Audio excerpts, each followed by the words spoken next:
Hi, everybody, and welcome to this week's edition of Meditation Mastery with Seth Monk.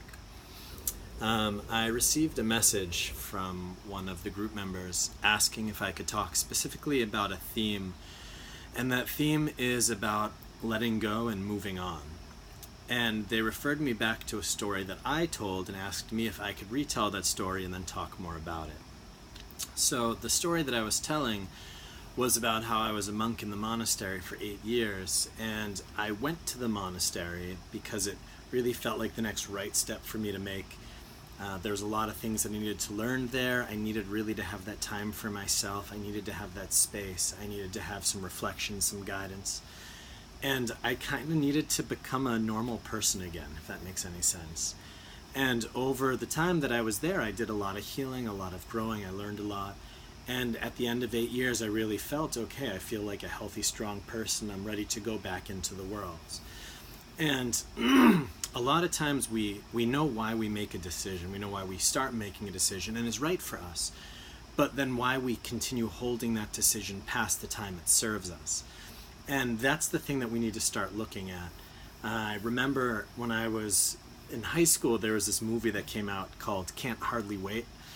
And it was Jennifer Love Hewitt and Freddie Prinze Jr., if you remember these guys. And in the movie, Jennifer Love Hewitt was this kind of beautiful young high school senior, and I don't even know if it was Freddie Prinze Jr. now, anyway. But the guy in the movie, he really liked her, but she was dating kind of like the jock or whatever. And she's talking later in the movie, and she said, I know why I started dating that guy, but I don't know why I kept dating him. And there's something about that was so poignant, and it's kind of like in our lives we make decisions because they serve us in a moment. But then we don't reflect enough, and because things become familiar, they become comfortable, they just become a part of our life or part of our existence, we just carry on with that same decision, never bringing that reflective quality of the mind to say, do I want to keep making this decision? Does this still feel good? Does this still feel right? And we have to start feeling into that stuff, and we have to be honest with it. And when we start really feeling, no, it's not, we have to be brave. It takes a lot of courage to let go of things, to open up, to move forward, to create something new. But if you know about the law of attraction, where they talk about, like you vibrate in things you need and all of this, something that I often tell people is, you need to first let go of things to be able to receive things. My teacher once said that he spoke with Mother Teresa actually many years ago, and he said he went to Calcutta, and he saw her, and she's this like little woman, and she was there, and he said, how do you small elderly woman, how do you help thousands and thousands of people? Like what is your secret? How do you do it? And she just did this, and she said, empty hands. With empty hands I do it. And he thought about that, and he realized, because when your hands are empty, you can pick something up and you can hold it, but if you hold it for too long, then your hand gets stuck, right? Your space is full. And if you want to keep moving forward, you have to put that thing down. And she went on to say, I didn't help thousands of people. I only ever helped one person. I just helped the person right in front of me. And that's kind of the same thing, is that she kind of picks up the person that she's dealing with, she's there with them, and then she has to put them down to fully receive the next person. And this process of being fully present, fully receiving, and then fully letting go again and again and again is her way to do so much. And when I was a monk, I had the chance to meet a lot of businessmen in Frankfurt and also in Switzerland, and I met an incredibly successful businessman. He ran, the chain of supermarkets and stuff, multi-millionaire, many different projects that he was doing. And he said what his secret was is that he would always take a project and he would always bring it to the very end. And he would bring it to the place that then he finished it. And only once he finished it, then he could start the new project. And he always made sure to finish things, because he said when he could finish things, his energy was free to start something new completely. And I can say for myself, when I left the monastery and I went to India, I didn't know where I was going. I didn't know anybody there. I didn't really have a direction, didn't really have much money. I was just kind of jumping into the void. But I felt like it was the right place to go, so I went. I started just meeting right away all of the people that I needed to meet, all the situations that needed to happen. It just started coming to me so quickly that within 2 weeks I had a bunch of new friends. I had met some incredibly high Tibetan lamas. I had all of this support suddenly come in, and all of this direction and things that took me kind of for the rest of my trip there, just from those first couple weeks, because I was fully open to receive.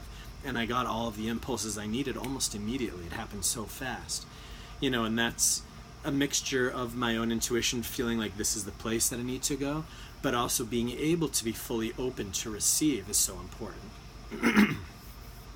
So when we talk about moving on, we're also talking about letting go, right? And moving on and letting go, they also share something in common with the present moment. So my teacher said that if you look closely into this moment, you actually see the past, present, and future all in this moment. That this moment is built on top of the past, and also out of this moment is created the future, right? So if you want to understand the past, look deeply in this moment and you'll see the past. You want to know what the future is going to be like? Look deeply in this moment and you'll see the future. That all of it kind of converges in this one place, right? And there's a retreat, it's called the Vipassana retreat, and my girlfriend is actually on it right now, and it's a 10-day silent retreat, and you can do them all over the world. There's Vipassana centers all over. They're 10 hours of meditation a day for 10 days, so it's like 100 hours of meditation. But yeah, they're totally free, and you just go and you sit. And what that practice is about, it's about scanning through the body. And you scan the body in sections, and you feel different parts of the body and what they're doing and where they're at. And slowly, by feeling the body, you can feel that the body's like holding on to things, right? A lot of our emotions are trapped, or they're even kept alive by the body, right? So they say to change your state, to change how you're feeling your mood, change your physiology, right? You got to change your body, jump up, move, go to the gym. If you can move your body, you usually can shift how you're feeling and where your mind is at. And when you do these retreats, and I did one in India, you sit for, it's like 100 hours in a week. So it's a lot of sitting. And you're scanning the body section by section. You're going, from your head down to your toes, and from your toes back up to your head. And you're feeling the body, but something really interesting starts to happen is, for instance, I'll have a memory, and it was something that made me angry.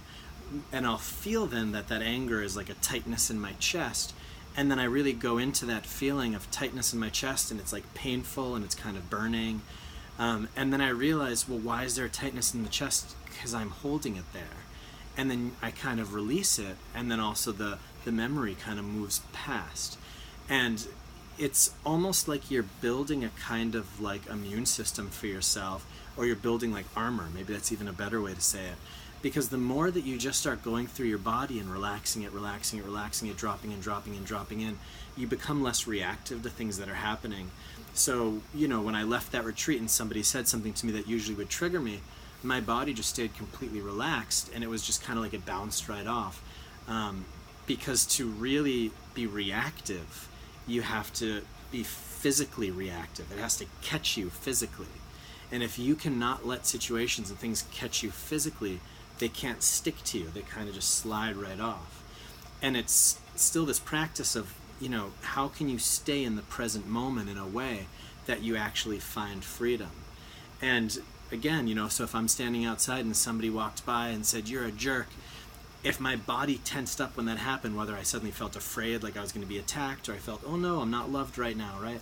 Or anger started coming up, something caught in my body.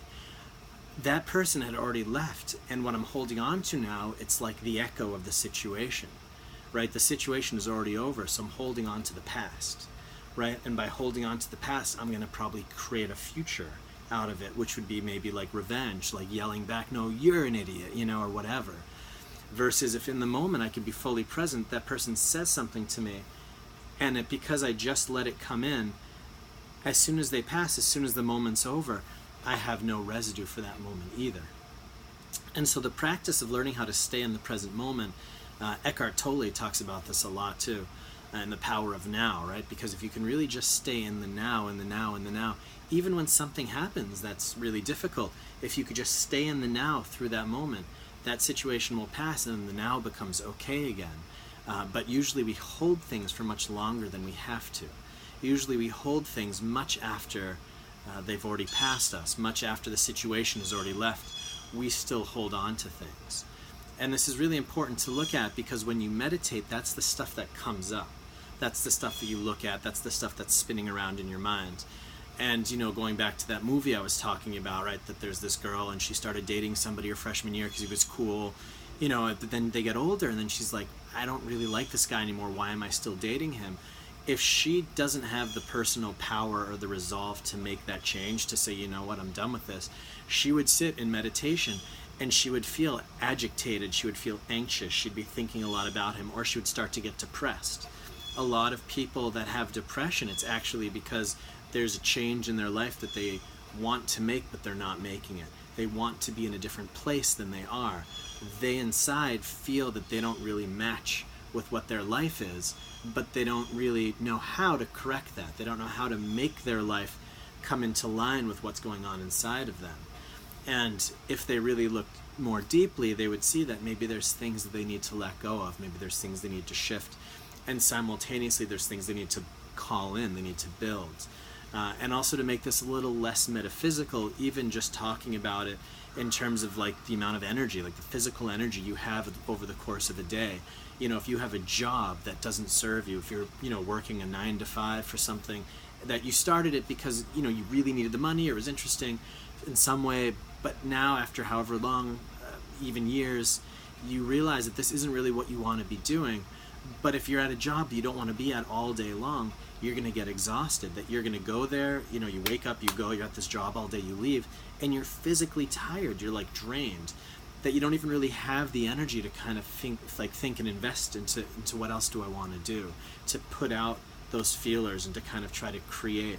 And that's why sometimes you have to actually quit the job and allow yourself a little space, maybe take a couple weeks break, go on vacation, get a little distance and perspective, recharge, refresh, and then kind of go back into it and figure it out.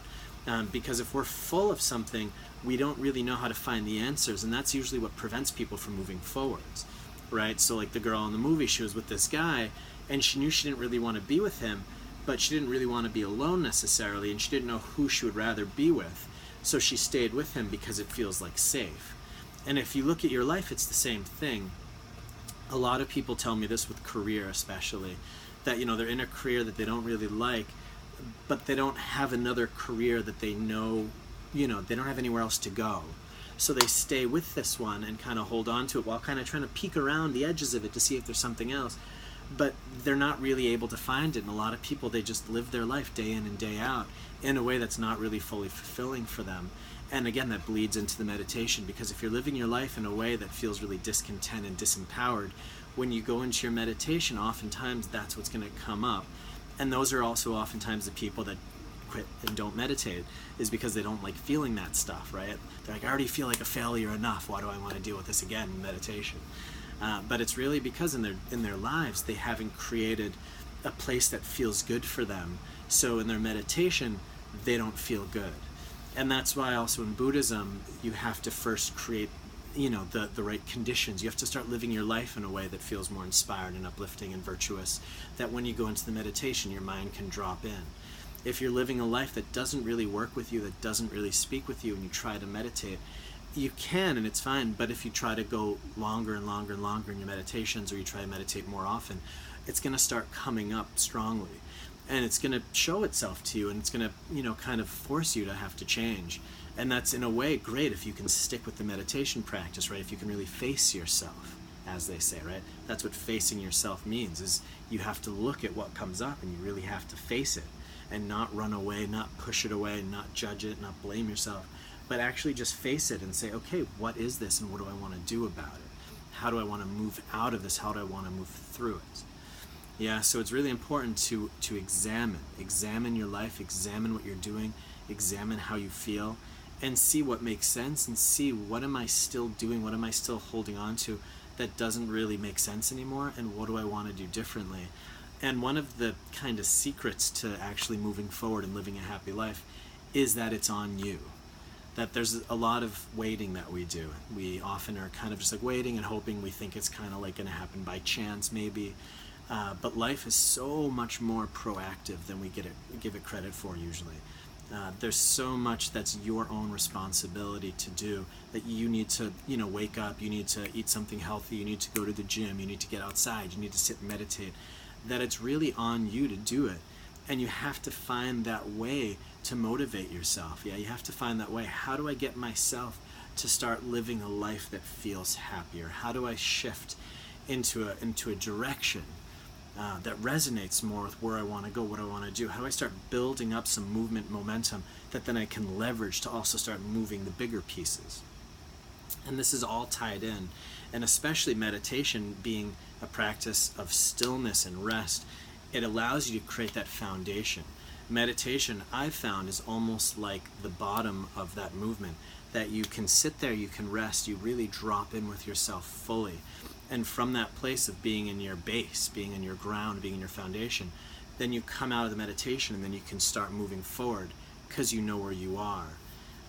When I was at the Tony Robbins event, they did this practice where at the beginning of the day you think of 3 things that you're thankful for, and you do some breathing techniques, and then you think about 3 things I'm going to accomplish today, right? And because you already feel like you've accomplished those things, it's almost like you're pulled into them, that they get done with ease because you've already felt them being done, right? Versus trying to push and trying to get it done, you've already felt like it's done. So one of the ways that I encourage people also to practice and to do these meditations is that you can, when you wake up in the morning, you do a little practice and you imagine what it would be like to have already completed your meditation for the day, to already completed whatever it is that you're trying to do, right? Whether you're going to the gym, whether you need to do something at work, whether you have something in your relationship going on, whatever it is that you're doing, but to feel like it's already been done. And then it allows you to really just get up and do it, right? And you slide right in. And this talk, my actual intention for this talk was also to start talking a little bit more about building up a regular practice for yourselves, to finding how do you want to meditate, how often do you want to meditate? Do you want to just do it once a week? Do you want to do it twice a week? Do you want to do it 3, 4, 5? Do you want to do it every day? Do you want to do it twice a day? Yeah, to really start looking for yourself, what do I want my meditation practice to be? Yeah, really feel, like drop in with yourself, try to feel into that. What do I want my practice to look like? How often, how long, what is it going to be? And then feel like you've done that, right? So say you want to do it twice a week, okay, I'm going to do it which days? Yeah, Monday and Wednesday, okay. So it's going to feel like, okay, I go through my day, I woke up and I shower and I do all my stuff and I sit down and then I meditate, and what does that feel like to already have that accomplished, right? And then you'll wake up on Monday morning and you'll do the shower, you'll get ready, and then you'll sit because you've already kind of completed it on your emotional level, and it'll just pull you right into it easily, right? But the first step, again, it's for yourself identifying how much you want to practice, when you want to practice, starting to create, right? We're starting to proactively create this momentum that's going to move us forward in whatever direction we want to go in. And also simultaneously, as we're moving forward, we'll feel what's holding us back. Yeah, and maybe you'll start realizing, oh, there's things that I'm doing that actually I don't want to do anymore, right? And those processes, they work together. When I was in the monastery, I often would say it like I was in a big spider web. And I took a couple steps forward, and then I'd feel myself getting pulled back, and I'd have to kind of cut some of that stuff away, and I'd free myself up to take some more steps forward, and I'd be stuck, and I'd have to cut that stuff away to move a little forward.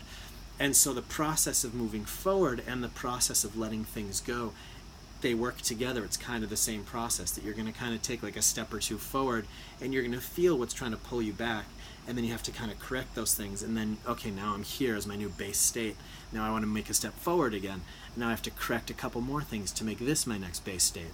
So it's this continuous process of growth, right? And that's kind of what all of us actually want, right? Growth makes us feel happy, moving towards something, towards happiness, towards the best self that we can be, towards our power, right? Towards a peaceful or calm mind. Whatever it is that you want, we want to be moving and growing towards something.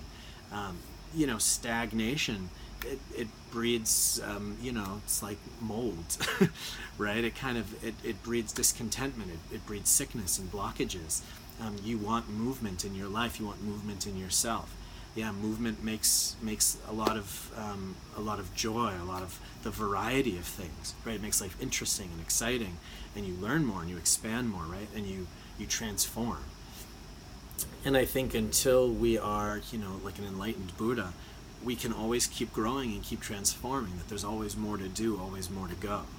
Yeah, so for yourself to really realize that growth is a lifelong process, and that's a good thing. Yeah, that opens up unlimited potentials and possibilities for yourself.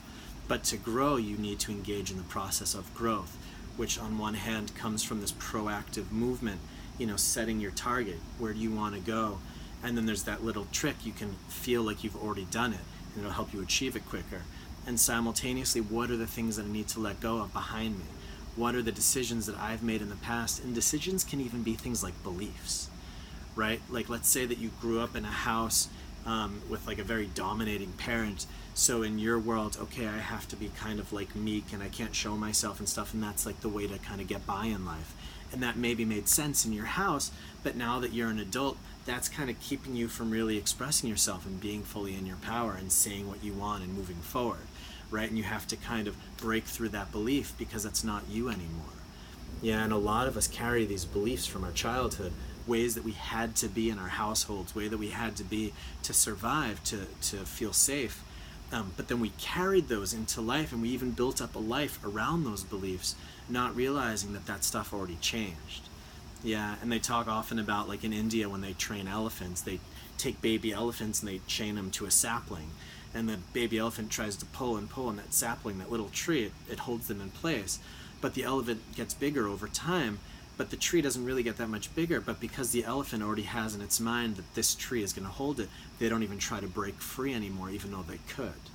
Right? And that idea that we're still keeping ourselves chained and bound to things because of our beliefs. And we know why we created those beliefs. We know why we started different patterns and behaviors in our lives. But why we keep them for so long, why we've kept them going, we don't really reflect on that. And that's super important. That's actually often what like therapists do and stuff, right? Is to really start looking at what are my patterns of behavior that don't really serve me, that maybe had a purpose at once and don't make sense anymore, and now they're actually destructive, even though once upon a time they were helpful. Yeah, so these are all parts of the same kind of mechanism, the same system.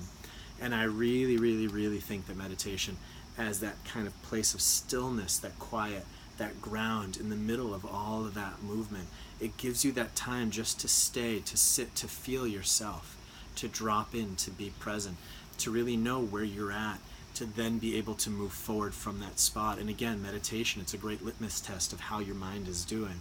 That if your meditation is all over the place, that means that your mind is all over the place, right? If your meditation is peaceful and calm and relaxed, then you know you're doing an okay job, right?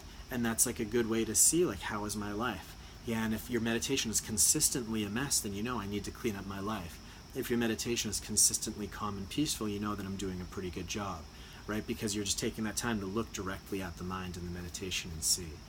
So for the meditation today, because I mentioned this Vipassana technique, I'm actually going to lead you through that. So this meditation is going to be less about just sitting in the stillness, and more that I'll be guiding you step by step through the body, from the head down to the toes, from the toes back up to the head, and kind of moving through the body to start dropping in with the body in sections in the present moment, making that experience, trying out a new technique, see how it feels for you, what it does for you. And feel free to comment on either the Facebook or the website, whichever one you're on. And thank you so much for listening to today's talk, and I'll be meditating with you shortly.